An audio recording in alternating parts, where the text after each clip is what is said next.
why I think when the nights you guys haven't had it, you guys have really not had it. I don't think you guys have lost a close game still yet this season. I don't know. I have no idea. Been able to pick things up, especially defensively. Did it last game here. Why do you feel like you weren't able to go there tonight? Their offense was clicking. Our defense wasn't. That's literally what it was. You've been through, pretty much everything you can be on the court at this point. JJ said you can't use an excuse, all the different starting lineups, all that. That's kind of part of the game. Do you feel like, though, there's a certain number where you guys need to have the same guys on the floor for a certain amount of time for you to get to click at the level that you need? Yeah, obviously it's not an excuse because you got to play the game that's in front of you, whatever the case may be, and you got to go out and execute. So, we try to do that. Obviously, we didn't. We came up short. We failed that in that aspect. So, we understand that the most important thing in this league is definitely health, and we just hope to get whole at some point. What's the pathway for this group of players to be better defensively?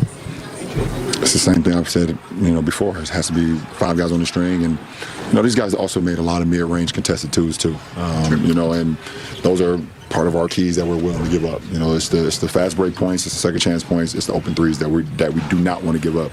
But this is a good mid-range shooting team. Book hit some. The kid Boye off the bench hit some. Dylan Brooks hit some. They played exceptionally well. So you give them kudos to that. They're a team that kind of sort of. There's a handful in the league that just kind of inherently play pretty hard every night. It's a part of what they are, and you guys kind of reach those levels every once in a while, but you do it differently. Where do you think this team is at against those types of energy teams, and how big of a challenge is that for this group? Well, every team is constructed differently, obviously.